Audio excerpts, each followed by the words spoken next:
Isang mapagpalang araw po muli sa inyong lahat. Ito po ang inyong lingkod na si Pastor Sunny Rivera na nagbabati sa inyo lalo dyan sa Taytay, Teresa, Antipolo, Morong, lahat po kayo na mga kaibigan namin dyan sa Quezon City, sa Caloocan, at sa Cavite, at hanggang Baguio, Luzon, Visayas, and Mindanao. Lahat po kayo'y binabati namin ng isang mapagpalang araw, a blessed day today. I know that's Monday there, and it's a Sunday evening here. Alam po namin na marami kayo sa inyo ay abala sa mga gagawin nyo sa araw na ito. It is my prayer that God will open the opportunities for you, that God will open His favorable time with you, and especially the Holy Spirit will be upon you. Yan po ang aking pagbati sa inyo. Una ko pong gustong basahin sa inyo na i-share, okay? Kasi alam nyo, nabanggit ko kanina, talagang maraming kontrobersya ang mga kababaihan, even sa panahon nung araw at sa panahon ngayon. But the thing is, it does not, ulitin ko, is that it does not subject you to stop you from sharing the word, especially if you are a true Christian. If you have gave your life to Christ, that He wants you to do the Great Commission. Kasama kayo doon. Okay? So, let me read Romans chapter 16 verse 3 to 7. Okay? This is Romans chapter 16 verse 1 and 2 muna, then we will go to verse 3 to 7. It says here, I commend to you Phoebe, our sister, who is a servant of the church of Cenchrea, that you may receive her in the Lord in a manner worthy of the saints, and assist her in whatever business she has need of you, for indeed she has been a helper of many and of myself also. Greet Priscilla and Aquila, my fellow worker in Christ Jesus, who risked their own neck for my life, to whom not only I give thanks, but also all the churches of the Gentiles. Likewise, greet the church that is in their house. Greet my beloved Epenetus, who is the first fruit of Achaia to Christ. Greet Mary, who labor much for us. Greet Adronicus and Junia, my countrymen and my fellow prisoner, who are of note. Listen to this, who are of note among the apostles, who also were in Christ before me. Pero yun, si Junia, minention ni Paul na siya ay apostle. Okay? So anyway, ang title ng message natin ngayon, Can she preach and teach? Nakalagay lang dyan hindi ko inalis ko yung can kasi hindi matanggap ng pag sinesave ko sa aking laptop. Kaya, she preach and teach. Okay, I'll be specific right there. Siya ay nakakapagpahayag at nakakapagturo. Marami sa panahong ito na lalo na sa mga kababaihan ay wala raw karapatan sa pulpit at sa leadership ng isang iglesia. Nakakalungkot pong isipin sapagkat ako man ay marami din nakausap, hindi lang isang tao na nagtatanong sa akin kasi como I'm a Nazarene pastor, we ordained women, deacon, elder, at binibigyan sila ng karapatan na maging pastor o maging lead pastor sa isang church dito sa ating denomination. Tapos, ang sabi nila, specific ang Biblia na ang kababaihan ay dapat lamang manahimik. Kumbaga sa walang epal sa mga kababaihan. Walang magsasalita, at kung may problema sila, pumunta sila sa kanilang mga asawa. Unang-una sa lahat, kita nyo, no, sinabi ni Paul doon, sila'y magtanong sa kanilang mga asawa. Ibig sabihin, mga kababaihan ito ay wala pang alam. Okay? At ang references nila ay eto, 1 Corinthians, yung letter ni Apostle Paul. Lalo na sa yung 1 Corinthians, ang letter ni Apostle Paul na women are prohibited not to speak, not to be a preacher or teacher. Okay? Sila'y dapat, women has to be silent. At sinulat din ni Paul yon sa Timothy. Okay? Binili niya sa kanyang pastor na sa Timothy, winarningan niya na ang mga kababaihang ito ay dapat lamang na manahimik at wala silang gagawin. Hindi sila pwedeng umepal, makialaman ang ministry na that belongs only to men. Okay? But ito yung problema natin. Sa Acts chapter 2 verse 17 and 18, sabi ng Panginoon dito, God declares, not Pastor Sunny, not anyone else, okay? In the last day, ito sa panahon ito, palagay ito sa last day tayo.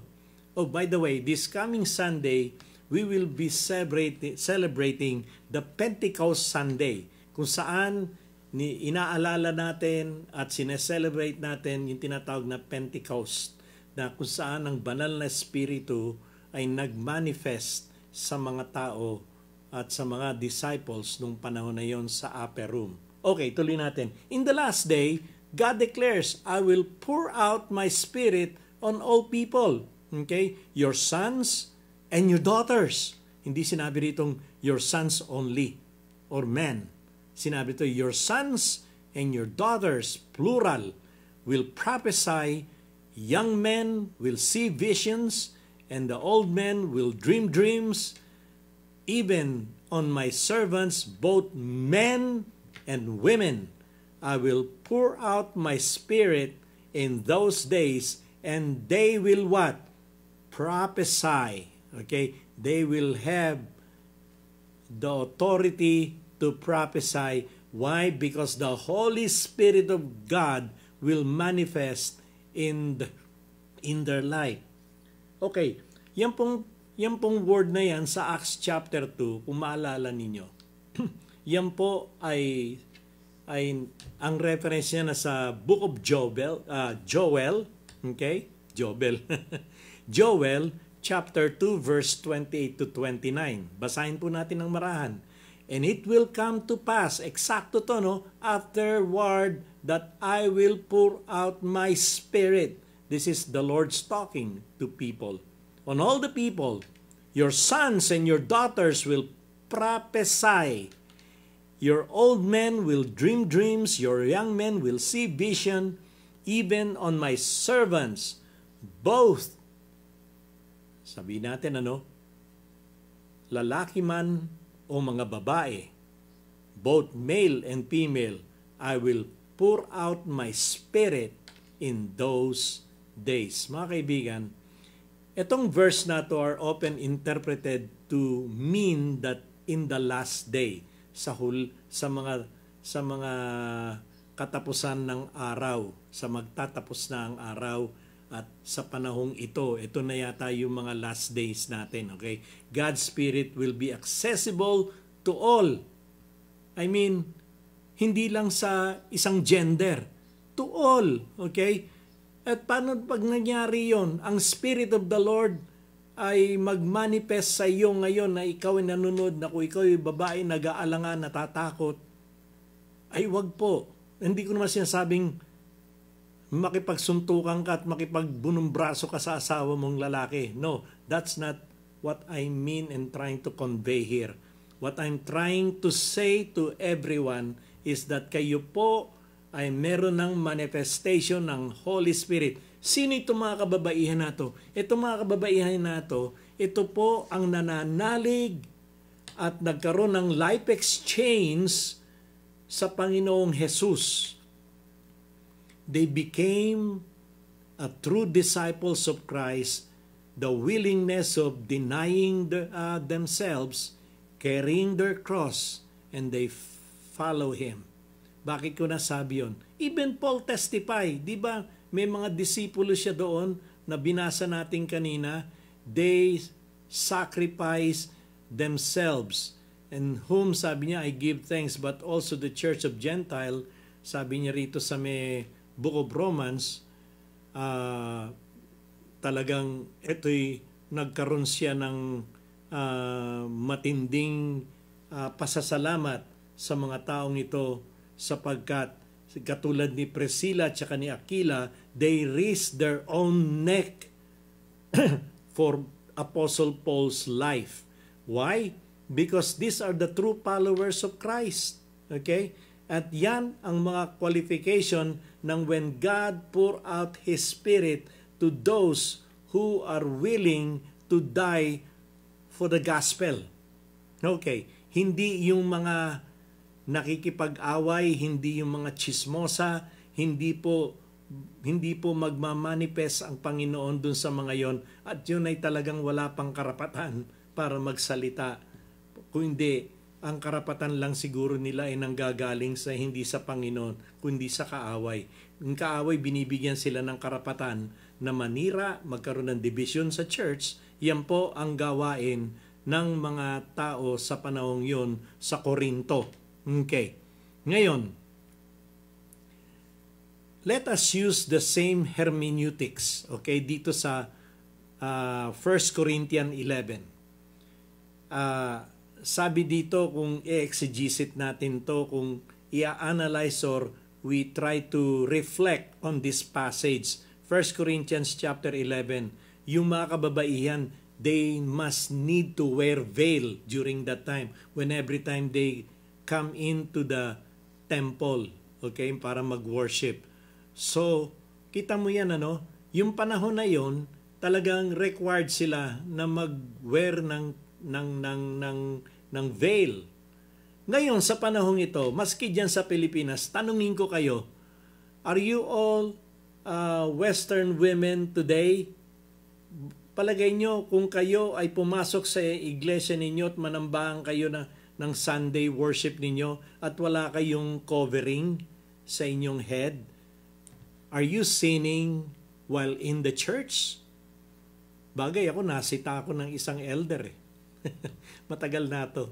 Pinatanggal yung aking cap pag nasa loob ako. Kaya nakasanayan ko na rin. I preach this week, and when every time, especially I'm doing communion, I took off my cap. Pero minsan pag bumadalaw ako sa church, lalo dyan sa Pilipinas, nagpapaalam naman po ako sa pastor. Sasabihin ko, okay ba na naka-baseball cap ako o naka-cap ako, kasi tipong yun ang aking signature, pastor. Tapos sasabihin naman ng pastor, Pastor Sunny, pasensya na, but you need to take off your cap.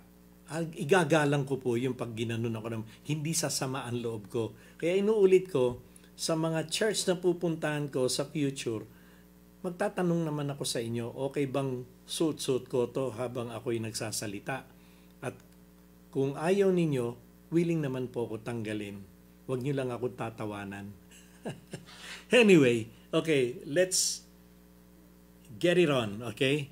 Kaya ito, yung mga sa panahong ito, marami sa Western women today ay hindi naman talaga nagsusuot ng covering, maski naman dyan sa Pilipinas, di ba? Dito sa generation natin. So, ang ibig ba sabihin, no, ikay nagkakasala kapag ikay nasa loob ng iglesia? Of course not. Okay? Bakit? Tutuloy-tuloy po natin. Context is many times not related only to the word of the passage itself, but to the prevailing environment, education, and culture. Okay? Minsan kasi mga iba ang kultura, may mga kultura na talagang nakabelo sila. Okay? Nakatakip ang ulo ng mga kalalakihan. Okay?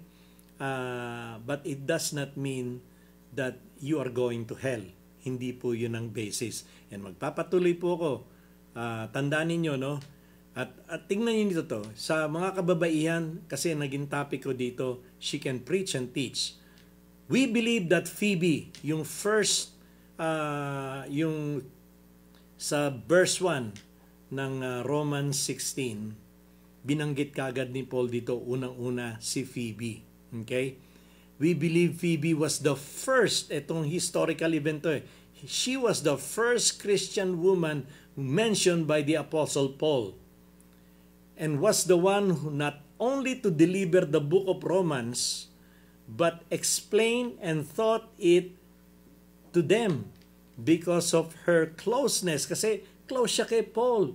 She worked side by side with Paul and his teaching. Kaya nga sinabi ni Paul dito, support her sapagkat siya ay hard worker. We work side by side and give the things that she needs to do. Isa doon sa mga ginagawa ni Phoebe is nagtuturo talaga siya. She's a teacher.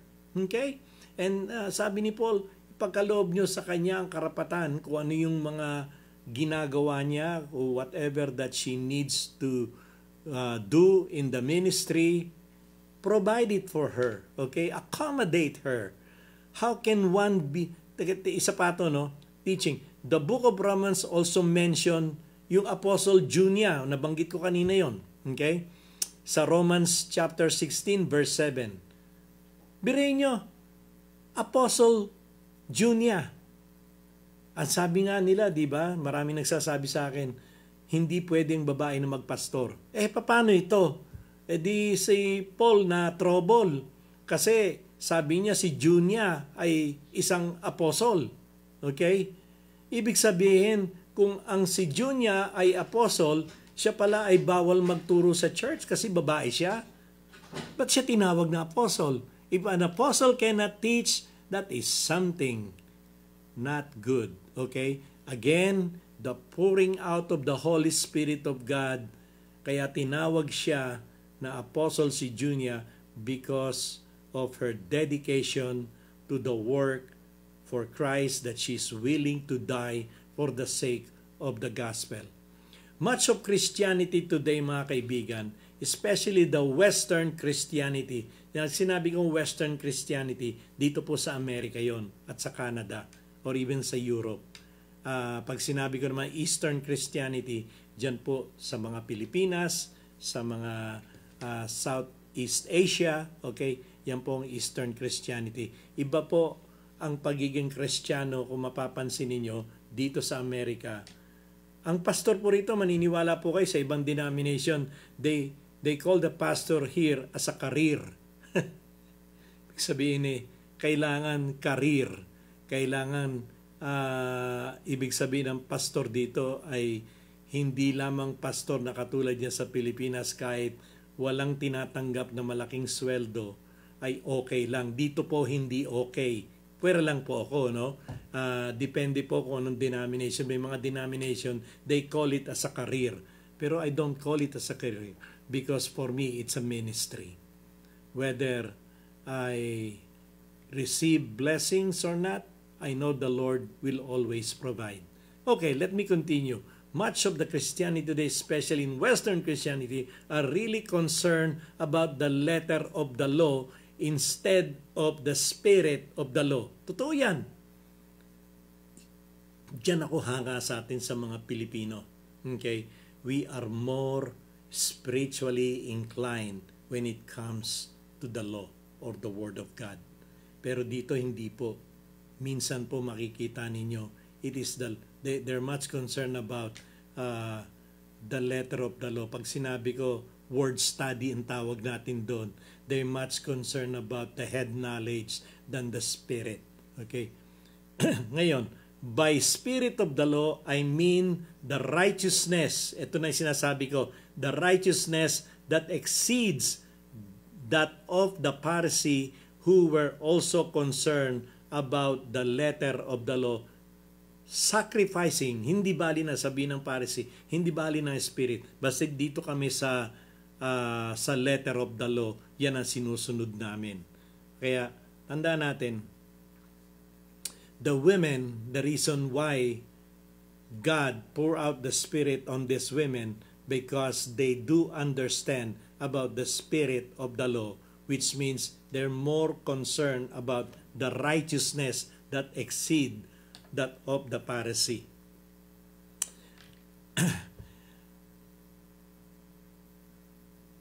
Kung babasahin po natin yung Apostolic Father, some of them like Ignatius of Antioch. Sino si Ignatius? Siya po ay disciple ni John. Inarticulate niya ang Trinity. Okay?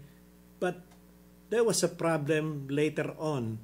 Isang council na nag-condemn at tinawag nitong council na ito ang Trinity ay heresy.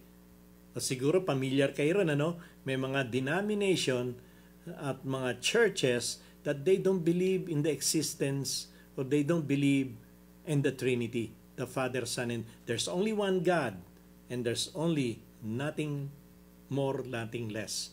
But to us, as Christian, we do believe that when we obey and go and make disciples of all nations, baptizing them in the name of the Father and of the Son and of the Holy Ghost. Kita mo yun? That's what we call the Trinity. Although the Trinity that word Trinity cannot be found in the Bible, but it exists. Okay? Kaya tawag natin dito yung triune God. Okay, let's continue. I try to communicate this message in simplicity.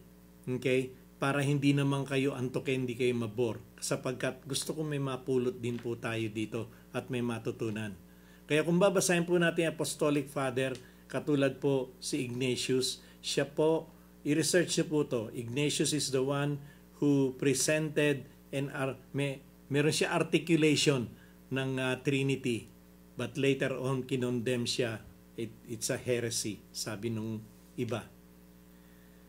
But again, natuto ko dito. This taught me a lesson.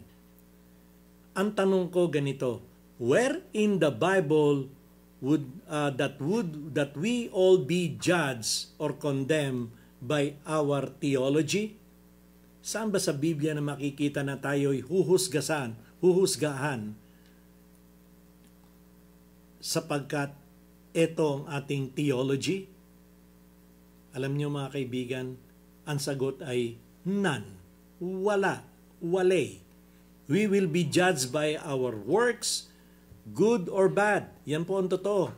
At kaya sabi ni Jesus sa Matthew 5:20, unless your righteousness, not your theology, okay? Unless your righteousness exceed that of the Pharisee, you will by no means enter the kingdom of heaven. Okay? Unless you exceed the righteousness of the Pharisee, you will never enter the kingdom of heaven. And mga kaibigan, yan po ang hindi ang sikreto, yan po ang susi ng kaligtasan. Key of salvation. Unless you exceed the righteousness, kasi righteousness ng Pharisee is the law, is the written law. And their righteousness is like pagdating ng tithes and offering, talaga zealous siya mga yan. Pero sabi ni Christ, marami kayong nakalimutan. Nagbibigay nga kayo na ikapo, kayo'y eto, but you honor me with your lips, but your heart is far away from me. Anong ibig sabihin ni Kristo ron? Ibig sabihin ni Kristo ron, you focus more on the things of old, but here I am now, that I want you to see the truth so that the truth will set you free. Mga kaibigan, this is the key of salvation. The righteousness and not the doctrine. Okay? Bakit, Pastor Sunny, dinajustify mo? Ba doktrina yung tinuturo mo sa amin? Well, I try to simplify everything just as how Jesus communicated the gospel in simplicity. Okay? Hindi doctrine, but I'm more emphasizing about holiness and righteousness. Because we focus more of study word study. Itong problema ng marami. Marami sa atin, we focus on word study. Ganun po ako dati. Tinitignan ko yung passage and then nandoon na ako sa passage na yun. Doon ako na napapako. Kasi word study lang ang ginagawa ko. Instead, hindi ako masyado nagpe-pray. Puro ko head knowledge. I should have asked God to guide me, enlighten me by the power of His Holy Spirit so that I will understand. The only time that I understood God is when I became born again. Kaya lang minsan nahinto na ron. Kasi masyado kong naging mitikuloso pagdating sa Word of God. I am more of the Word study instead of Spirit. We have lost the ability, ito sasabihin ko po, the ability to distinguish between descriptive passages and prescriptive passages. Dalawa po yan. Ayan, Seth, you can show na the next slide. There is a difference between descriptive passages and prescriptive passages. Sa context ng Bible, ang descriptive passages, ito'y nagnanarrate what happened, okay? While prescriptive passages offers the command or guidelines for how to live. Kung paano ba tayo mabubuhay. Yan ang prescriptive. Ang descriptive passages tell a story and describe an event. Whereas, ang prescriptive, okay, nagbibigay ito ng instruction or instruct or command believers on how to behave, worship, or practice their faith. Ano pong significance dito sa tinuturo ko sa inyo ngayon? In this particular case, mga kaibigan, you were more concerned about the order of creation, that ang babae ay second-class citizen lang, na ang babae ay walang karapatan kasi ang lalaki ang unang kinreate ng Panginoon, siya ang mas may authority sa women. Actually, hindi naman sinasabi yun ng Bible. Okay? Remember, tandaan nyo to, you were more concerned, sinabi ko kanina, about the order of creation, a lower level truth than the fact that women, okay, not just men, was created in the image of God. Uulitin ko po yon. Women, not only men. I would say men and women were created in the image of God. When Paul says that there is neither male or female in the kingdom of God, that demands trumping any culture mandate. Kahit ano pang kultura mo, babae ka man, lalaki ka man, puti ka, brown ka, itim ka, okay? Walang kulay ang basehan ng image of God. When the Spirit dispenses the charismas of preaching and teaching, was that meant to be for men only? Pag nag-dispense ang Holy Spirit of God, we're done there, Seth. You can remove the prescriptive and descriptive. Pag nag-dispense ang Holy Spirit ng charismas on preaching and teaching, yan ba ang may karapatan lamang ang mga kalalakihan, or is that meant to be for men only? The answer is big no. Hindi po. Okay? So we cannot argue from silence that we can leverage a higher principle. Wala po nun. Kasi when the time comes that the Spirit pours out to those men and women, they all speak. They become courageous. They preach and teach the Word of God. Katulad po si Phoebe, and ganun din po si Junia, kaya po sila nakulong. Kasama ni Paul yan mga nakulong sila. Kasi nga, vocal sila. Ngayon, besides, this is supported by Joel. Tignan nyo, no? Ulitin natin yung scripture. We can put the scripture back again. In Acts chapter 2, verse 17, your daughter shall prophesy. Basahin yan, ano? Sabi nga dito, in the last day, God declares, I will pour out my spirit on all people, not only on men only, but on all people. Your sons and your daughters will prophesy, your young men will see vision. Kita nyo yung mga kabataan na kalalakihan, yung mga teenager, they will see visions, especially those who are serving the Lord and building up His kingdom. They will see. Bakit young men? Okay? Kasi binigyan sila ng gift of being a visionary. Okay? But kung ano man yung vision na yon ay tinalaga sa mga kabataan. Kaya nga magandang merong Nazarene Youth International because they will see visions. And once they see the vision, they have to share to the leaders, to men and women. And even on my servant, sabi ng Panginoon dito, both men and women, I will pour out my spirit because of that kind of vision that the young men saw. And in those days, tinutuloy ko po ito, pinaparaphrase ko, and they will prophesy. Kung ano man yung vision na yon, yan ibubunyag ng mga kalalakihan at kababaihan. Saan nyo sinasabi na bawal ang babae? There is no gender required when there is a prophecy. Mga kaibigan, ito po'y supported na scripture. It's not my own, but it is something that everyone needs to learn. Even on my male servant, female servant, in those days I will pour out my spirit and they shall prophesy. Now, if those female prophecy only to women or outside the church, then something is wrong. Kasi hindi naman yun na sinasabi ng scripture, not only women. And there is something wrong about your hermeneutics. Okay?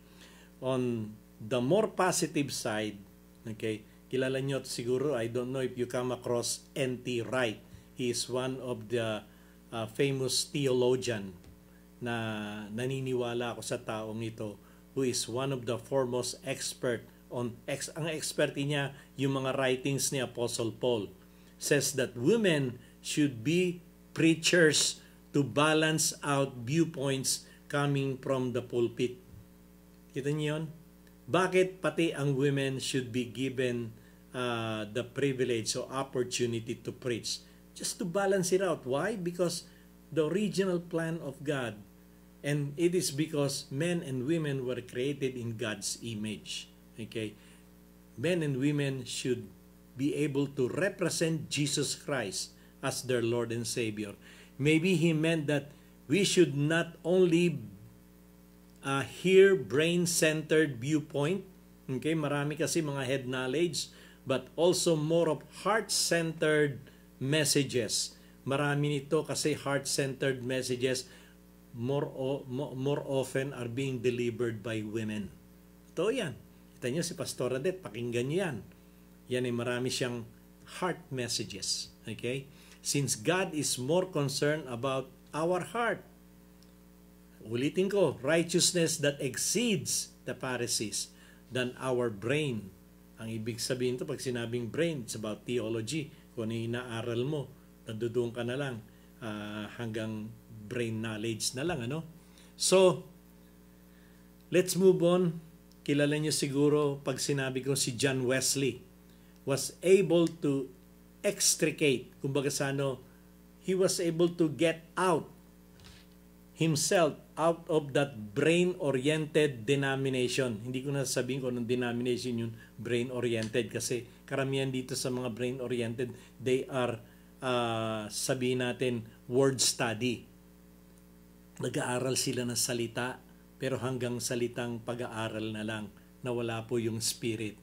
Pero sabi ng, ang denomination na ito ay nakakawala na si John Wesley at lumipat siya and focuses more of the heart's purity. Ito po ang ating side of our what we believe.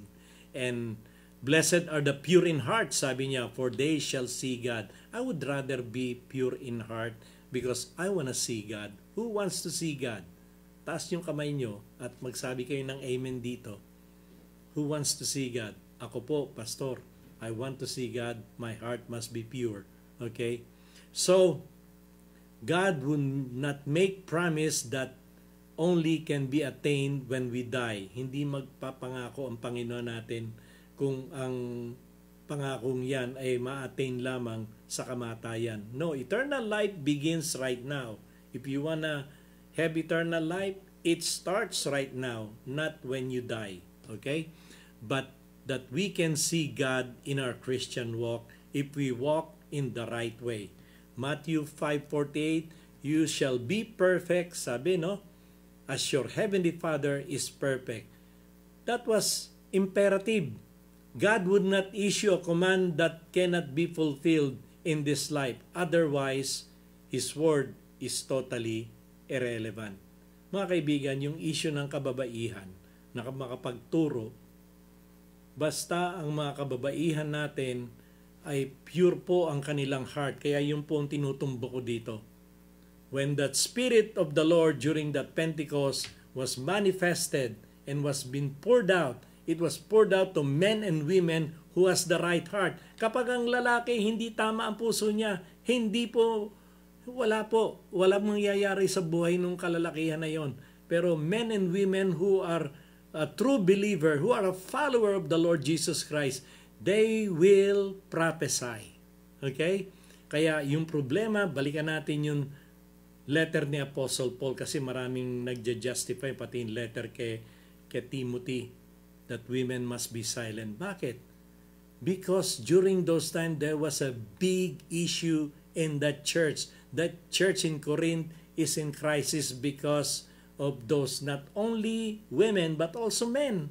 But most likely women kasi ito yung mga chismosa. They're gossipers, nag-cause sila ng division, they're backbiting, and there's a lawsuit among them. Anong tawag mo doon? Yung ba yung mga Kristiyano? Ano sabi ni Paul doon? Do you want me to be proud of you? Of course not. I'm ashamed of you. Galit na galit si Paul kasi nga nahaluan yung church ng Corinth ay naging corrupt, naging karnal ang mga karamihan ng mga tao na pumupunta ron. Totoo yan.